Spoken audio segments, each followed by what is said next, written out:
পশ্চিম এশিয়ার যুদ্ধবিধ্বস্ত ইরানের পাশে দাঁড়াতে মানবিক উদ্যোগ নিয়েছে ভারতের জম্মু ও কাশ্মীরের সাধারণ মানুষ। পবিত্র ঈদ উল ফিতরের পরই উপত্যকার বদগাম ও বারামুল্লা সহ শিয়া অধ্যুষিত এলাকাগুলোতে শুরু হয়েছে ঘরে ঘরে ত্রাণ সংগ্রহ।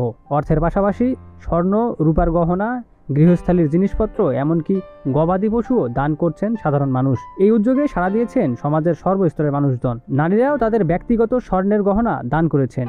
এক কাশ্মীরি তার প্রয়াত স্বামীর স্মৃতিচিহ্ন হিসেবে 28 বছর ধরে রেখে দেওয়া একটি স্বর্ণের স্মারক তুলে দিয়েছেন ত্রাণ তহবিলে। ভারতে অবস্থিত ইরানের দূতাবাস সোশ্যাল মিডিয়ায় সেই ছবি ও ভিডিও শেয়ার করে কাশ্মীরবাসীর এই উদ্যোগের প্রশংসা করেছে। ইরানি দূতাবাস তাদের এক্স হ্যান্ডেলে বলেছে, কৃতজ্ঞতায় পূর্ণ হৃদয়ে আমরা কাশ্মীরের সহৃদয় মানুষদের আন্তরিক ধন্যবাদ জানাই। ইরানের জনগণের পাশে মানবিক সহায়তা ও গভীর সংহতি নিয়ে দাঁড়ানোর জন্য এই সহৃদয়তা কখনোই ভোলা যাবে না।